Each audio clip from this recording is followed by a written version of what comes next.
First, a warm welcome to everyone to Boston College and to this International Symposium on Jesuit Studies.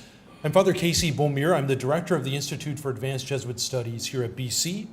And on behalf of my colleagues, Dr. Robert Merricks, the Associate Director and Editor of Jesuit Sources, Dr. Seth Meehan, the Associate Director and Editor of the Portal to Jesuit Studies, Associate Editor Father Claude Pavor of the Society of Jesus, Research Scholar Cristiano Casalini, Assistant Director for Marketing and Programming Mark Katsopoulos.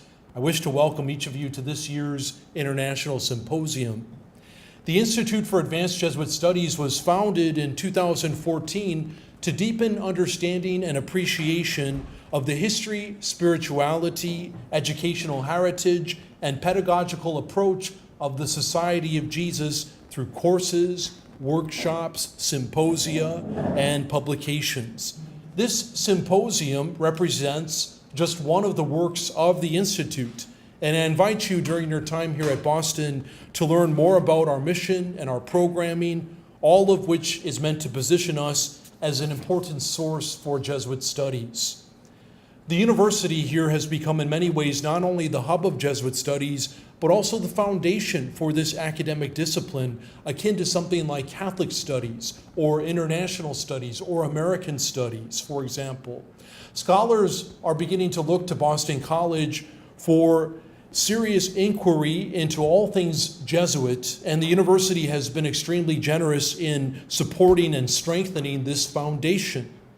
That we can welcome such an astute gathering of international scholars represents that care that the university has for its Jesuit mission and for the intellectual apostolate of the Society of Jesus.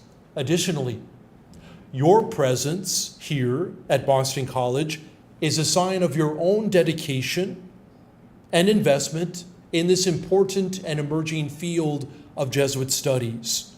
You honor us with your presence, and I'm delighted that you're here. I hope that you feel most welcome here at Boston College and that you enjoy your visit. I'm particularly grateful to Ariane Van Dyke, our colleague from Brill Publishers, who has joined us for this year's symposium. Ariane has been such an important partner for us here at Boston College. And you'll see in the corridor, as you did as you walked down this way, the significant investment that Brill has made in Jesuit studies under the leadership of Professor Robert Merricks and his editorship with the book series, which explores modernity through the prism of Jesuit history. Ariane and his team have worked tirelessly with Dr. Seth Meehan in connecting the Brill digital platforms to the portal to Jesuit studies. And you'll learn more about that portal during the Saturday afternoon symposium session. It's a tremendous research tool, and we're grateful for our partnership with Brill. Additionally, you'll see in the corridor the excellent collection of new Jesuit sources materials that are produced here at the Institute for Advanced Jesuit Studies under the editorship of Robert Merricks. Robert has a pipeline of new materials that are coming out this summer and into the new academic year. And should you wish to purchase any Jesuit source material, you are invited to use that discount code that Mark has produced for us that's on the table in the corridor, and we can arrange for any publication to be available to you by Friday afternoon so that you have it and you can avoid all shipping costs, right? At the first International Symposium, which occurred on June 10th in 2015, Boston College President Father William P. Leahy of the Society of Jesus addressed the gathering. And at that international symposium, he said, "Learning about the past of any group, organization, or nation has many rewards, such as a stronger sense of roots, better understanding of the origins and evolution of institutions and people, deeper appreciation of essential values and goals, and inspiration and wisdom." It's with these same attributes that we enter into this year's symposium.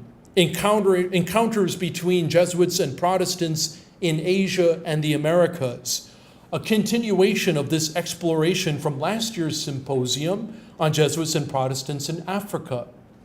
These two symposia, considered together, help us reflect on the 500th anniversary of Martin Luther and the beginning of the Reformation. May this year's gathering prove fruitful in the exploration of these important global encounters between Jesuits and Protestants, especially in promoting, in the words of Father Leahy, deeper understanding of the origins and evolution of institutions and peoples, deeper appreciation of essential values and goals, and inspiration and wisdom. And with this introduction, once again, welcome to Boston College, welcome to the city of Boston, welcome to the United States for those who have traveled from so far. And I would like to introduce my colleague and the director of this important gathering, Dr. Robert Merricks.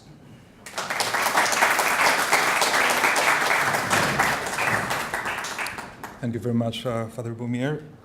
Now, as you know, I had a surgery yesterday, and under pain drugs. So if any of what I say tonight has no sense, I hope I will be excused. Thank you. See, I'm already confused with my papers here.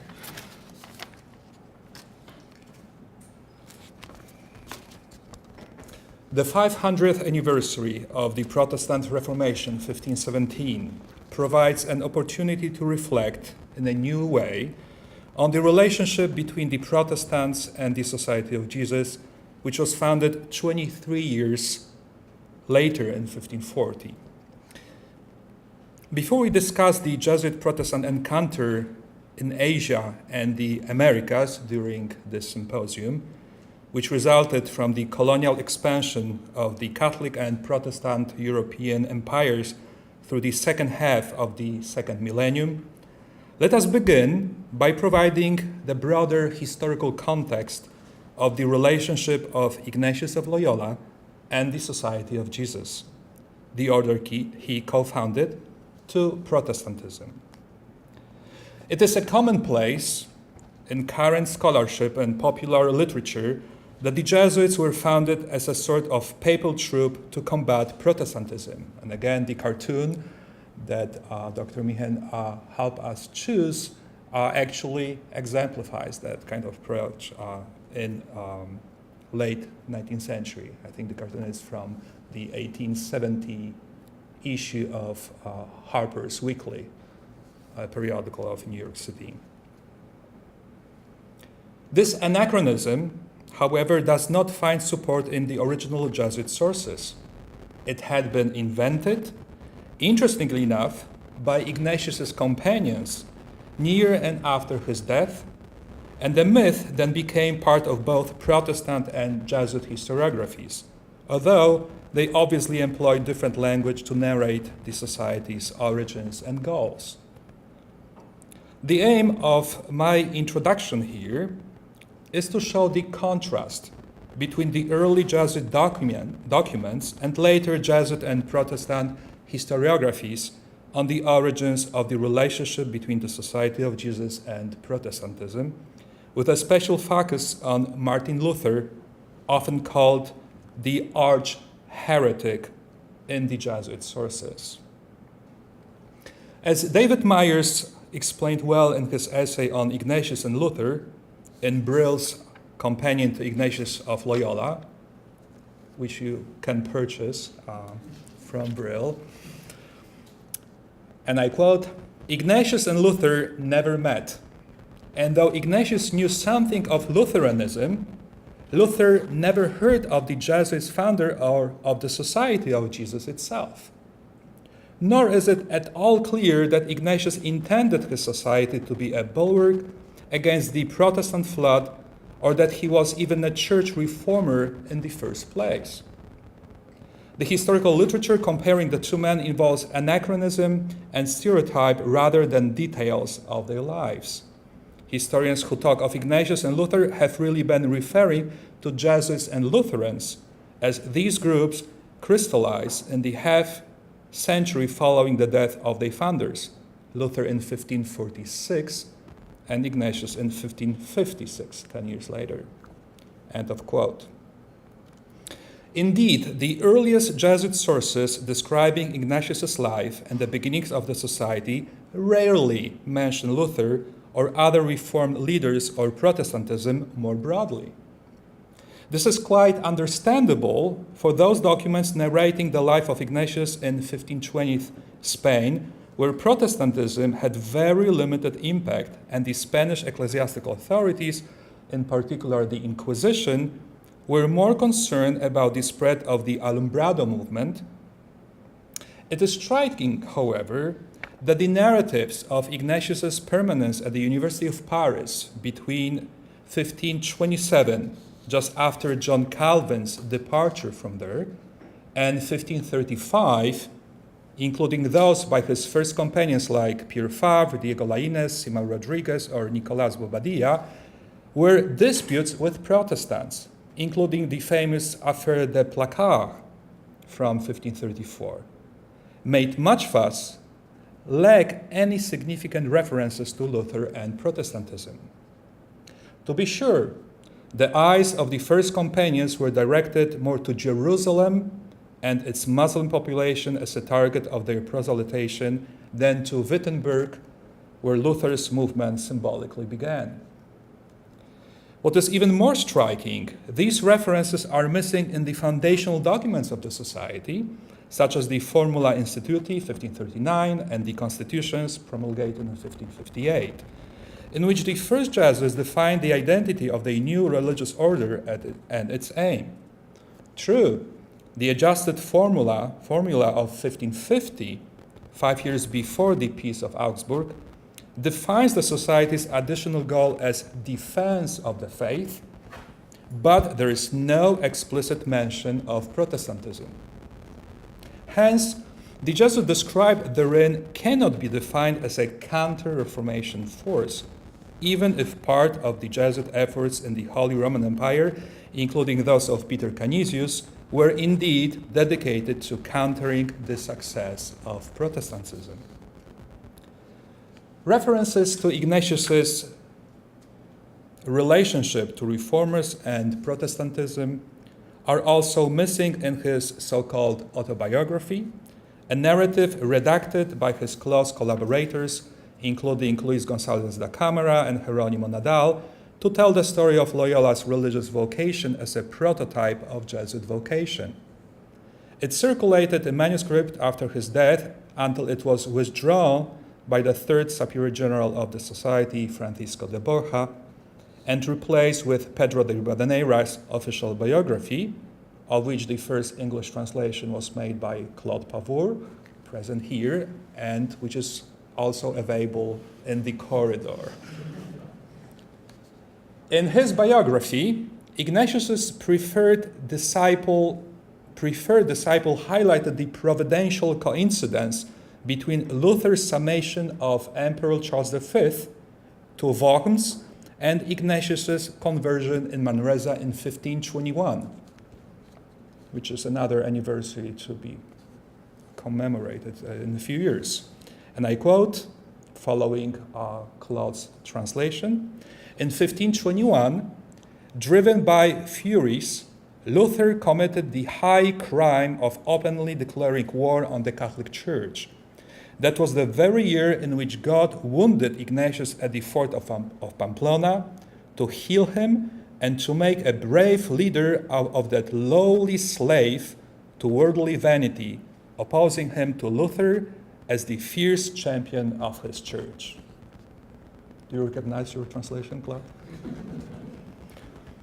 The latter work reflects the new paradigm in Ignatian historiography that his close collaborators, it seems, began to construe toward the end of Loyola's life and especially after his death in 1556.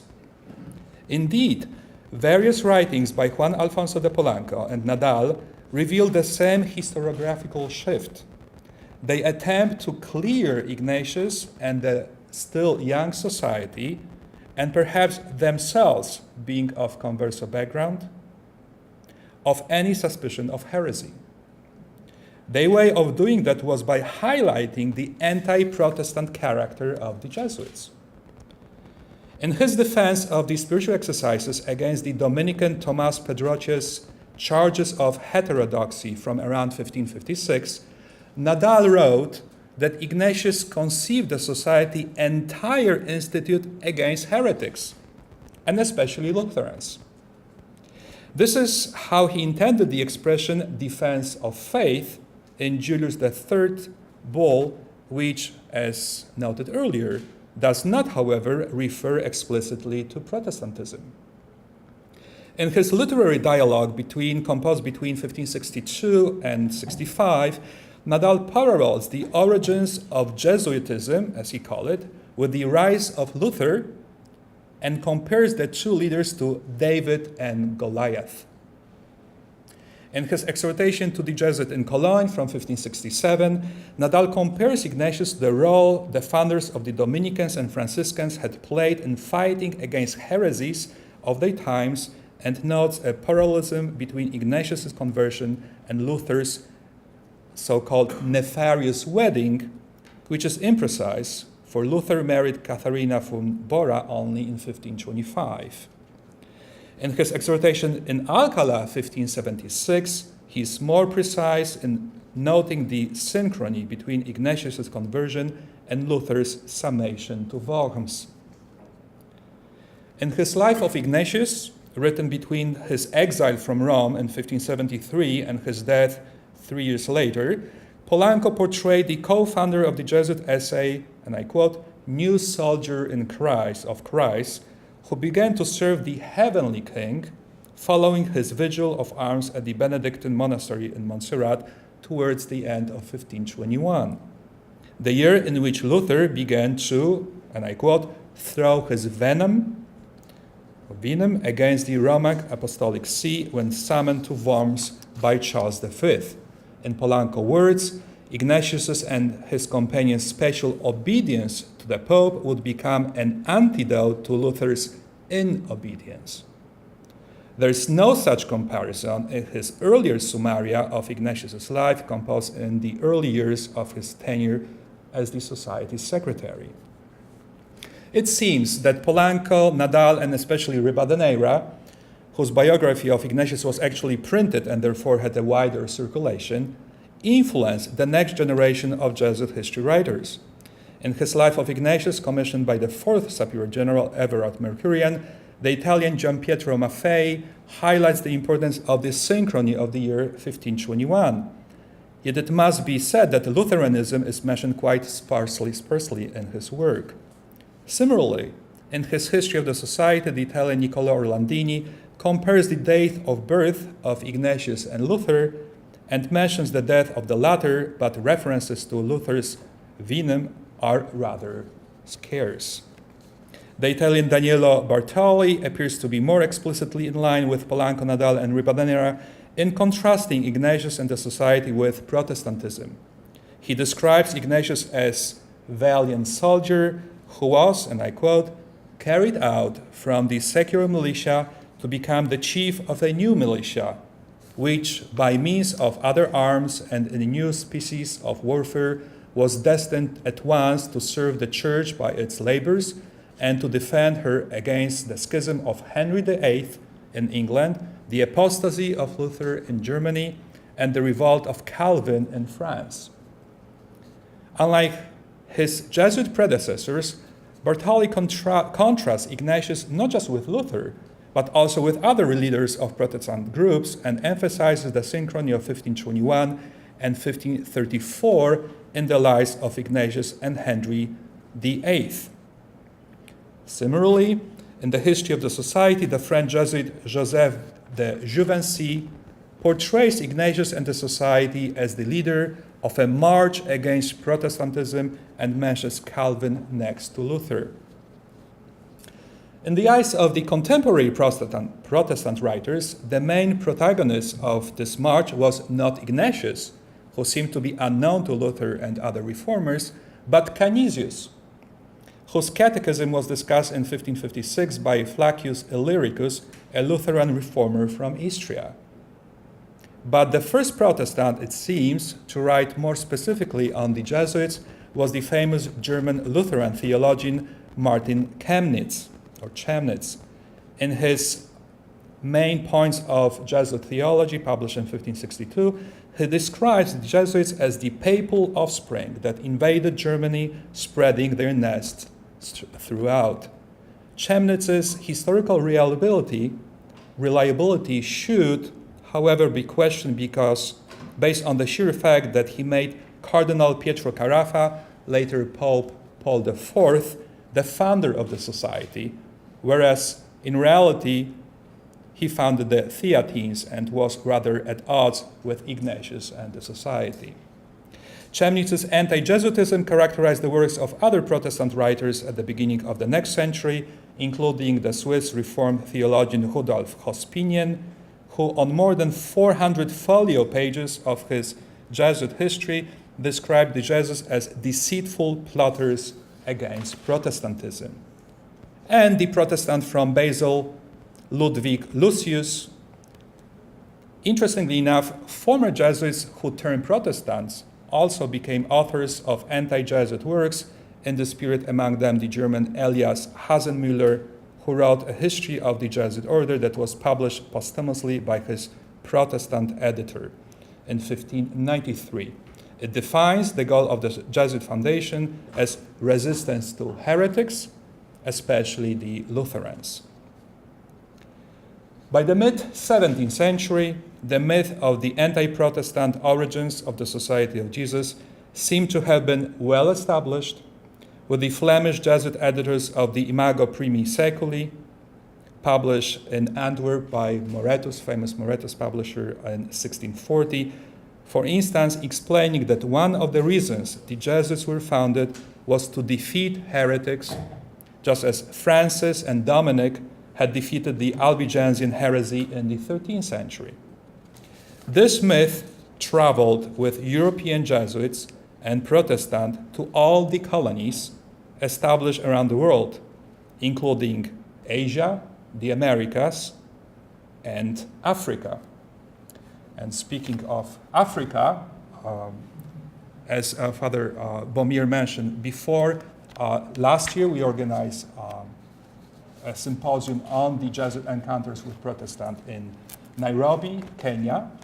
And I thought very appropriate that this symposium be opened by a keynote address by Festo Mkenda, who co-organized the symposium with us in Nairobi. Now, Dr. Festo Mkenda, born at Rombo in Kilimanjaro, Tanzania, after high school and national service, he joined the Society of Jesus and studied philosophy, humanities, and theologies. He was ordained priest in 2005, then pursued studies in African history. He does research in identity, nationalism, and unity in Africa, and Jesuit history in Africa. Also, he maintains interest in contextualized theology and spirituality, and in the Kiswahili language. After doctoral studies, he served as assistant pastor at St. Joseph the Worker parish in Nairobi, Kenya, and carried out freelance research. He was a junior research fellow at Campion Hill, University of Oxford, and a visiting fellow of St. Cross College, University of Oxford, for the year 2011. Since January 2011, he assumed the directorship of the Jesuit Historical Institute of Africa, based in Nairobi. He joined the Jesuit community at Hekima University College, which hosted our symposium, and they did it very well. Since January 2012, and now works full-time for the Institute and part-time lectures in modern church history at Hekima College and in the history of consecrated life at the, I hope I will pronounce it correctly, Chemi ya Uzima. All right. Festo, we are thrilled to welcome you at Boston College.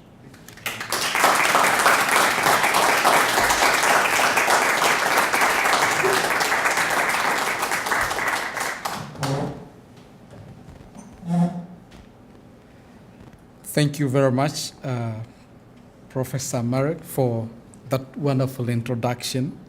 And thank you all for welcoming me here to share with you some of the ideas from Africa. In a way, this is a very strange sharing in this context where you're focusing on Asia and the Americas. And yet, as it has been mentioned already a few times, we already had a similar conference back in Nairobi focusing on encounters between Jesuits and Protestants in Africa. And so in a way, I feel somewhat privileged to share with you some of what was presented at that conference. But you will bear with me that mine is a whole continent. So I'm supposed to share with you encounters in the whole continent. I'll try to find ways of summarizing that. And I'm doing that having been privileged to read the so many papers that were presented in our conference in Nairobi last year. And I'm also going to ask you to bear with me. If I go slow, it's because I'm struggling a bit with my sight, but I believe all shall be well. And I'm limiting my sharing mainly to the 19th century, and so leaving contemporary situation really untouched. And 19th century Africa was marked by many scrambles. Most of us will be familiar with the political scramble for Africa, which culminated in the 1884-1885 Berlin Conference, which brought together European powers to agree on a modality of partitioning the continent among themselves. This political scramble was, in fact, preceded and to some extent inspired by a kind of a missionary scramble for the continent, beginning with Protestants and quickly followed by Catholics. Missionaries from Europe and America poured into Africa like never before and competed for territories and populations. In the missionary competitions that marked the 19th century, Jesuits were neither the only Catholic players in Africa nor the most dominant ones. Out of 6 Catholic ecclesiastical jurisdictions that existed in Africa at the end of the 19th century, Jesuits manned only 3, and these were the Vicariate Apostolic of Central Madagascar, which was erected in 1848, the Zambezi Mission, which was erected in 1879, and the Kwango Mission in today's Republic of Congo, Democratic Republic of the Congo, which was erected in 1892. However, these were vast missionary territories.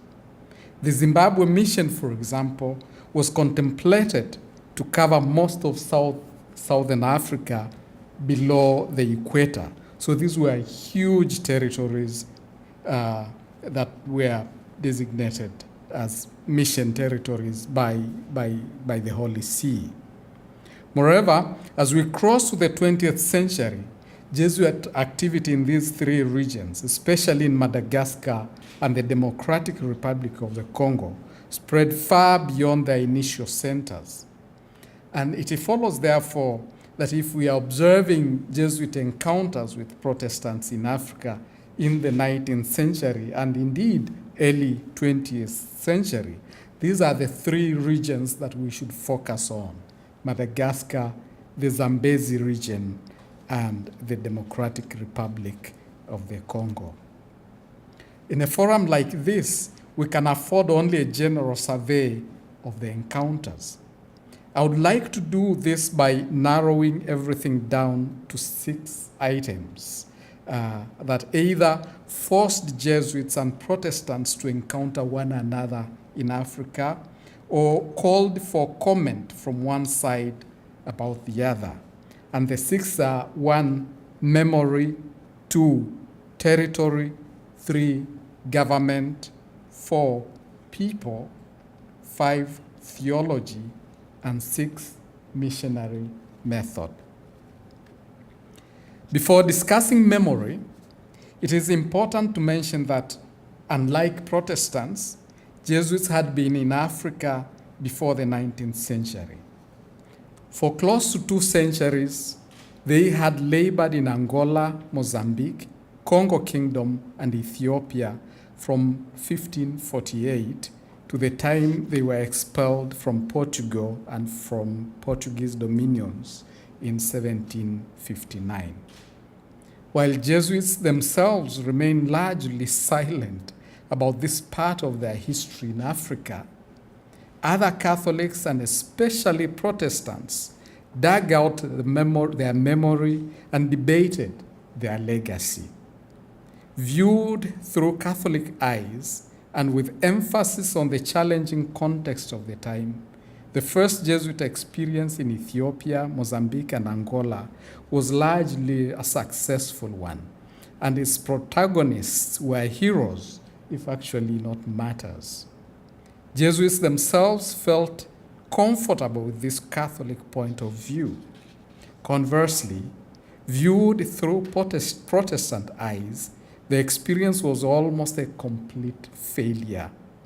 To cite one Protestant author in the 19th century, Jesuit converts in Africa, quote, were but the most nominal Christians, end of quote, and the Jesuit missionary system was, again, quote, rotten from cornerstone to turret, end of quote.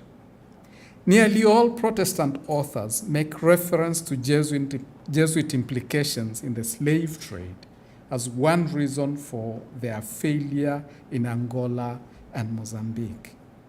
Yet Protestant adherence to Christianity, commerce, and civilization, the triad that characterized their missionary approach in Africa, because they adhered to that, they still couldn't afford to be too critical of the Jesuits. And so we will see that somehow they managed to refer to their experience somewhat positively.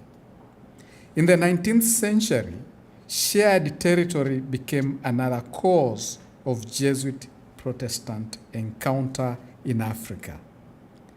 To the missionary, Africa was an open field, a territory free to be grabbed. Whoever arrived first was inclined to claim exclusive rights to evangelize within a given geographical area and to view the next Christian comer as an intruder. However, neither Jesuits nor Protestants were able effectively to cover the mammoth territories they had mapped for themselves. In 1905, for example, Joseph Moreau, a Jesuit, one among pioneers in Zambia, admitted that very few then realized the vastness of the territory assigned to the Zambezi mission. And, quote, who was to undertake a work of such magnitude as to evangelize this vast territory, end of quote. Moreau observed that, quote, Catholic and Protestant missionaries had already established mission stations in the Cape Colony, Natal, and Basutoland, end of quote. Moreover, Moreau cautioned that, quote, London Mission Society had a well-established mission station among the Bechuana, and Reverend Moffat and family had settled at Inyati among the Matabele, end of quote. He further observed that northwards beyond the Zambezi, quote, among the Barotse, no missionary had yet got a foothold, end of quote. According to his observations, the decision of the propaganda in Rome to erect the Zambezi mission was not only for the purpose of reaching where no missionary had yet gotten foothold, but, quote, for the evangelization of those territories which had not yet been contacted by the Catholic Church and only slightly so by the Protestants, end of quote. In fact, Jesuit attempts to settle in present-day Zambia, which started in late 19th century but succeeded only in 1905, were interferences in regions that were more than just slightly contacted by Protestants. Making reference to the experience in the realm of Chief Khama III of the Bangwato people of central Botswana, Frederick Parinobo, a prominent Protestant historian of missions, complained that the Jesuits had long known that Shoshong was the headquarters of the British Congregationalists in the interior, but still, quote, aimed to plant a Jesuit station among the Mangwato, end of quote. Under such circumstances, it was inevitable that Jesuits and Protestants would rub together in the territories they sought to evangelize. Territory and government were closely linked. Generally, the task of governing in 19th century Africa was carried out by chiefs of various ranks. In order to settle and evangelize in a particular area, missionaries had to deal directly with these native chiefs. Their success or failure depended heavily on the favor or ill will of the chiefs.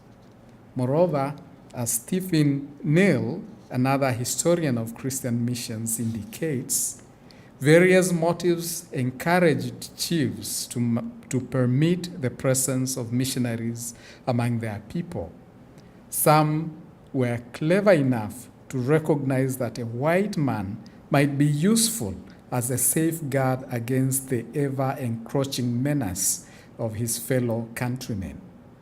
Others regarded him merely as a convenient milch cow from whom endless gifts and tribute could be exacted.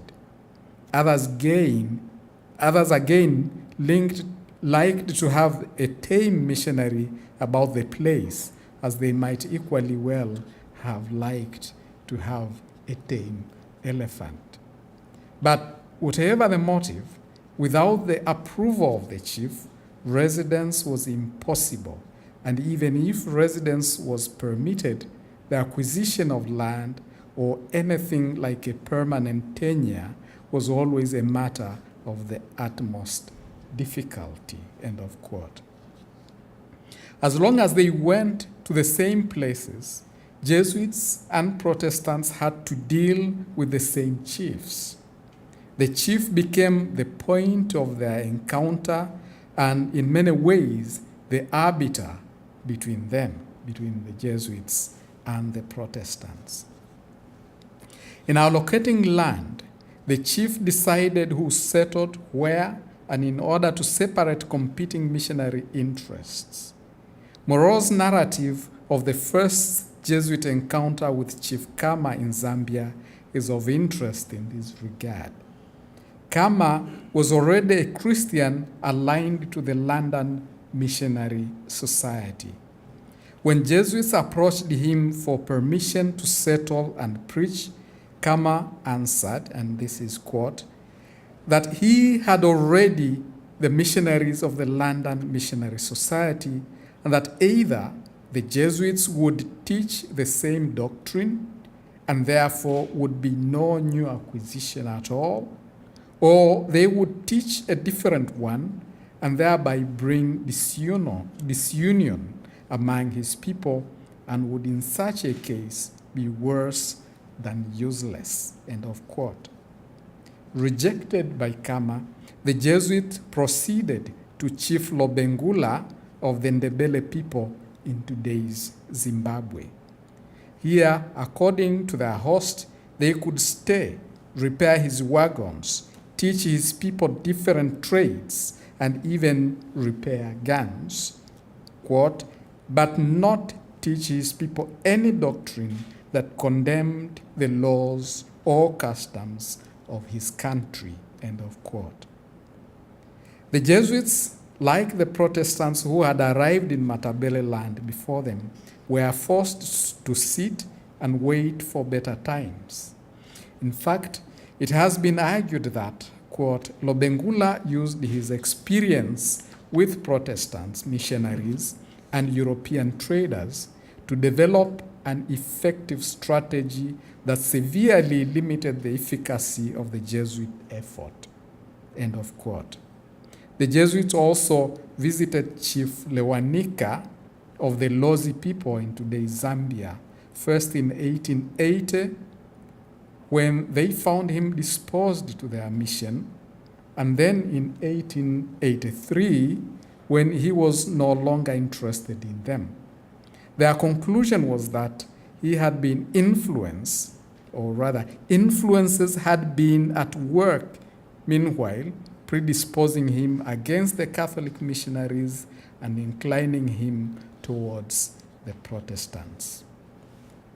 At some point, missionaries all over Africa were of the opinion that better times could be made to come faster than they would naturally do.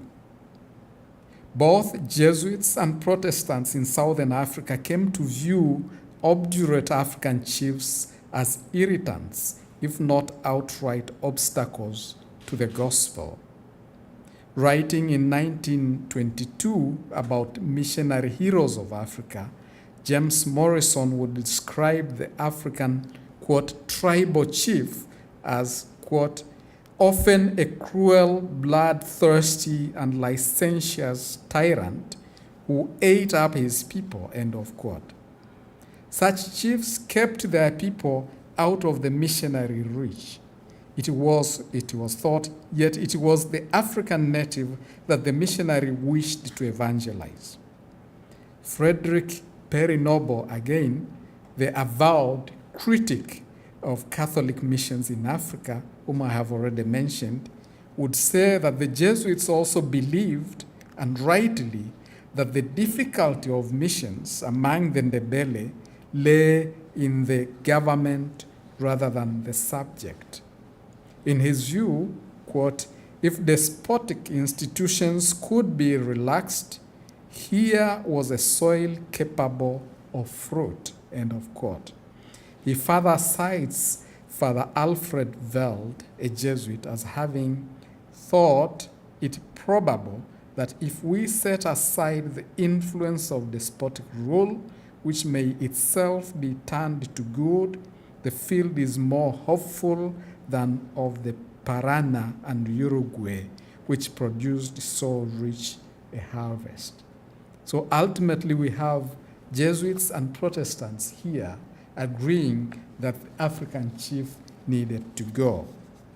Obviously, an alternative to the despotic chiefs was a colonial administration that would provide protection for missionaries, freedom for native Africans to convert, and freedom of religion to Catholics and Protestants, something akin to what already existed in Europe and America at that time. Again, a typical example of this case is that which involved Lobengula, the chief of the Ndebele people in Zimbabwe. Through a concession that was wrongly interpreted and explained to Lobengula by Reverend Charles Helm of the London Missionary Society, the chief had allegedly paved the way for Cecil Rhodes' company, the British South Africa company, that enjoyed the services of Jesuit chaplains to occupy and administer territories far beyond his own control. A quote from someone congratulating the missionary who misinterpreted the message says, "You've done a good day's work for Rhodes, Padre, and he won't forget it. a good day's work for you and your mission too. This was the Reverend James Maguire. And then, of course, the British South African Company got control of what is today's Zimbabwe, which was actually named after Rhodes himself, became Rhodesia, and again Zambia, which became Northern Rhodesia. The Ndebele resisted the colonial takeover implied in the concession, but they were subdued through military campaigns. And again, Jesuits served in these campaigns as chaplains. The Catholic, and here we mean Jesuit, priest had the privilege of being present at all these engagements, reported one Jesuit, Marcus Berthelemy, who also noted that the Catholic chaplain catered for the spiritual needs of Protestants and heathens as well during the campaigns. I quote him again: "The Protestant was glad to see near him the minister of God, and to be helped to form a good act of faith and of contrition before appearing at the tribunal of God. The Catholics received the precious sacraments which our Holy Mother Church dispenses to her dying children, and several poor heathens of our native contingent were privileged to receive baptism before they succumbed to their wounds." End of quote. In the end, not only Protestant missionaries benefited from the political control over what came to be known as Southern Rhodesia, but Jesuits also received extensive land grants to establish permanent mission stations in and around Salisbury, which is today's Harare in Zimbabwe, and around Bulawayo as well, the second largest city in Zimbabwe. Establishment of colonial administration also facilitated greater access to native Africans, the people that were the target of Catholic and Protestant evangelization. Despite their disapproval of each other's doctrines, quote, both sects had the same object in view, that of bringing a better life to the African, end of quote. And this is a statement of Michael Gelfand, a historian of the Zambezi mission. Both targeted the same groups of people, the Ndebele, the Shona, the Tonga, the Lozi, etc. As they competed for the same souls, Jesuits and Protestants had to prove their worth before the African. Of course, it can be argued that this competition had its advantages, says Gelfand, for the presence of one group inevitably encouraged the efforts of the other, and so their missionary activities were doubled. In the main, Jesuits and Protestants had a shared view of the African as a heathen and on an object of their separate civilizing missions. Greater access to people implied greater acquaintance with the cultures and traditions that the same missionaries considered so antithetical to their gospel. The missionary industry that is evident in the study of local languages, the translation of scriptures, and the documentation of native customs is just an example of this increasing acquaintance. The missionaries arrived at fairly similar conclusions and held the same theological views regarding African religious dispositions.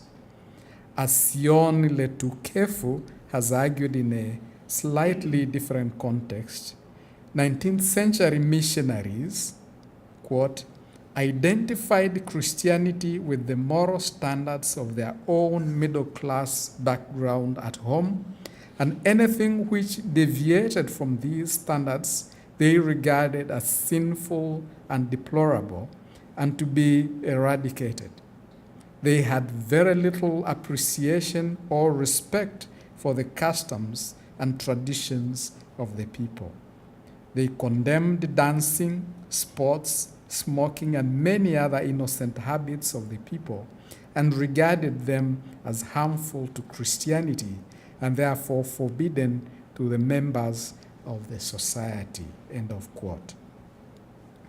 In spite of their overall reputation as generally tolerant of other cultures and as such ahead of their time on matters inculturation, Jesuits struggled with certain elements of African traditional society. Reporting on the Kafirs of South Africa, Father Charles Burke, a Jesuit, reduced these to three elements: the practice of polygamy, the relationship with ancestral spirits, and the belief in malevolent forces of witchcraft and sorcery. Protestants shared in this theological assessment. Talking about the same group of native Africans, Bishop Joseph Watkin Williams of the Anglican Diocese of St. John's in Kaffraria, that is in today's South Africa, declared polygamy to be undoubtedly the most formidable question with which the missionary has at present to deal, end of quote. The seeming theological unanimity just described did not create communion, however. There were significant voices from both Catholics and Protestants blaming the opposite side for allowing too much of African practice into Christianity. Father Robert Sykes of the Society of Jesus, who was twice superior of the Zambezi mission, dismissed the Protestant native as one who, quote, seems to have inherited with his reception into the Christian body a double dose of original sin, end of quote, becoming worse than he or she was in his or her heathen state. Quoting him again, if this is the result, what is the value of missionary effort, and why teach the native Christianity at all, end of quote. Sykes' question almost lends credence to Frederick Parry Noble's complaint that Catholics, quote, believed it better the natives should remain heathens than imbibe Protestant heresy, end of quote. In Catholic eyes, Noble would argue Protestantism was a heresy, and Catholic, quote, entrance into Protestant missionary fields is an inevitable logical outcome from her principle and practice of including Protestant heretics within heathen lands. However, Noble also viewed the Protestant as being always better. For him, quote, the Jesuit was lax or strict according to circumstance, a moral chameleon, end of quote, whose objective, quote again, was to drive no person from the church, end of quote. Consequently, quote, since there are bad people, it is better they should be poor Catholics than wicked Protestants, a sentiment many non-Romanists will endorse, in a sense the reverse of that intended by Jesuitry, end of quote. It is no surprise that, as was noted earlier, Noble himself viewed the Jesuits' African convert as the most nominal of Christians. Quoting him again, Rome was numerically more powerful, but the weight of character and influence rested with the Protestants, end of quote. Finally, Jesuits and Protestants commented on each other's missionary methods, sometimes commending them, other times disapproving of them.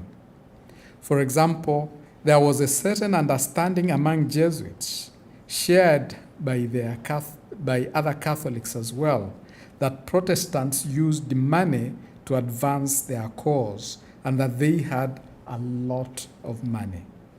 According to Sykes, Protestant propaganda was supported by immense sums of money annually contributed by charitably disposed Protestants at home, which are not, as far as I am aware, restricted to any particular sect, but a proportion of which finds its way into the coffers of the different missionary bodies in Africa, end of quote. But starting with David Livingstone, a Protestant, of course, nearly all Protestants in Africa also believed that Jesuits themselves had incredible amounts of wealth. Quoting Livingstone, the Societatis Jesu is fancied to be inordinately wealthy. More generally, some of them believed that the propaganda fide poured immeasurable sums of money into missions, so much so that apparently 19th century Catholic success in places like Ethiopia was attributed to principally the bribery and corruption. So while we may never settle the argument about who had more wealth, we may safely conclude that both Jesuits and Protestants used money and other resources to establish the mission or mission stations that had become the preferred locus of Christian activity, together with the schools and hospitals that were constitutive elements of those missions and stations. Some Protestants would argue that Jesuit missionary method went beyond the mission station model to establish Christian villages.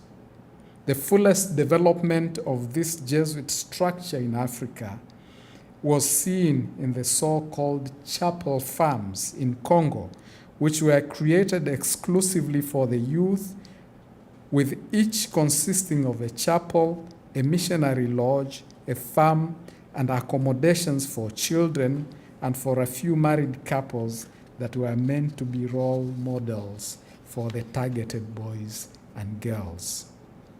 The chapel farms attracted a lot of criticism from Protestants who viewed them as a recreation in Africa of the reductions of Paraguay, a charge which Jesuits themselves denied strongly. Given the overall dominance of mutual suspicion and negative assessment between Catholics and Protestants in Africa, a general overview like this can easily fail to notice moments of friendship, support, collaboration, and appreciation that were not entirely lacking among the missionaries across the denominational divide.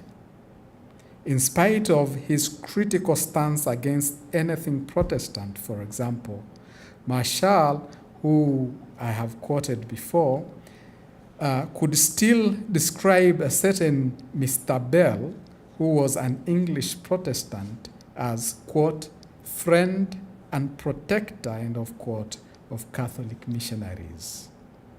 In so doing, Marshall revealed a close racial or even cultural affinity among missionaries of various denominations as they encountered one another in what was to them a hostile environment that was populated by strange peoples with foul cultures. The competent guide of the Jesuits' caravan across Tongaland in Zambia was one Mr. Walsh Pan, an Irish Protestant married to a Catholic wife, whom the Jesuits later rebaptized into Catholicism while he was in danger of death. Catholics too performed charitable acts towards their Protestant counterparts. Noble tells us that when the Presbyterian Bishop Alexander Mackay died in Uganda, a papal missionary was hastening as a good Samaritan to nurse him. Moreover, Noble viewed Jesuits as better compared to other Catholic missionaries. Quote, while the Jesuits developed the positive qualities of energy, end of quote, quote again, the Capuchins gave expression to the negative qualities of ignorance, credulity, and coarse sympathy with the lower instincts of the masses, end of quote. He even defended Jesuits against the now accepted charge that in Africa they engaged in or tolerated the slave trade, proposing instead that the charge, quote, is probably as false as the modern scandals occasionally retained against the Protestant brethren, end of quote. To a contemporary ear that is accustomed to hearing about positive efforts towards ecumenism, the largely fractious encounters between Jesuits and Protestants in Africa may be surprising. Yet ecumenism, implying unity among Christians pursued across the boundaries of creed, ritual, and polity, is a 20th century phenomenon. Although Protestant missionary associations in the 19th century showed remarkable interest in interdenominational collaboration, it was still unthinkable that Catholics and Protestants could come together on matters that had implications on doctrine. 19th century Jesuit and Protestant missionaries in Africa belonged to their time. For this very reason, the few recorded cases of collaboration and mutual appreciation, though more personal than institutional, and even though almost completely lost in an ocean of suspicion and negative comment, should probably be accorded preferential weighting in any analysis of Christian denominational encounters in Africa. Thank you very much.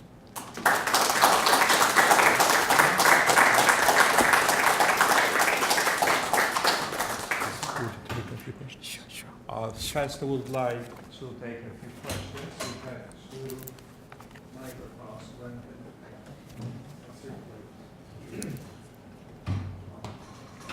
can circulate over there.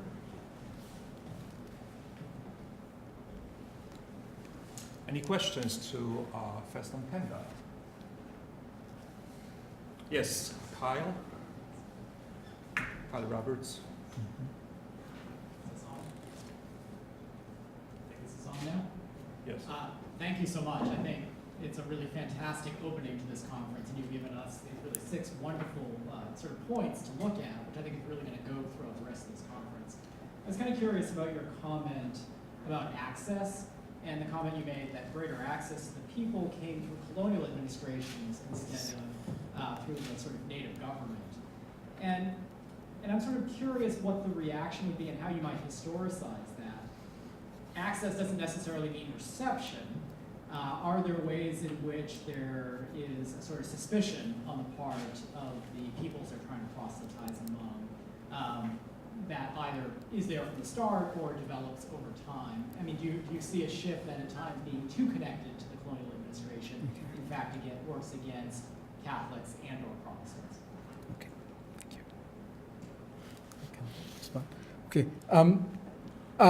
For sure, as I mentioned, both Protestants and Catholics at some point believed that with the colonial administration, then they would have greater access, more direct access to the people they wanted to evangelize. And to a very large extent, that actually happened. It happened. But then what happened in many parts of Africa is that the colonial administration itself, again, took up the role of separating the different denominations. I come from an area in Tanzania where every time you cross a stream, it's another denomination, mainly Catholics and Lutherans. So beyond that stream, you have Lutherans, and the next stream, you have Catholics, and that did exist. So the role that the chiefs were actually playing was now taken up by the colonial government. Now, that did allow missionaries to have access to the people, and to some extent also made their work a bit easy, because it is true that the chiefs knew what they wanted from the missionaries, mainly gifts and other forms of support. I know of a story of one chief, again in my own home area, who had to divide his family into two and decide that this half becomes Lutheran and this half becomes Catholics, because we don't want to miss on any goodies that any other side might be offering. So that actually happened. And so in terms of the quality of the faith that was passed on, I guess we can question it at that level, that there are so many other motives that moved the people to joining one side or the other. But then over the years, I guess the faith kind of people got used into the faith, and that reality transforms in itself, especially as you have more and more Africans taking over and looking at the faith as not just a missionary kind of a product, but something that people have really assimilated and have translated it into their own reality. And so it may have positively opened the door, but the quality of the faith that was passed on at that time, probably you would need to give it more time to really appreciate the developments that followed the conversion of the early Christians. Another question? Yes.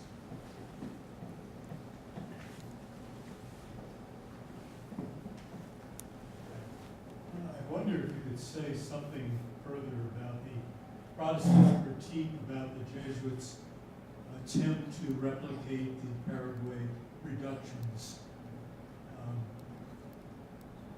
Was that a conscious attempt of the Jesuits to do that?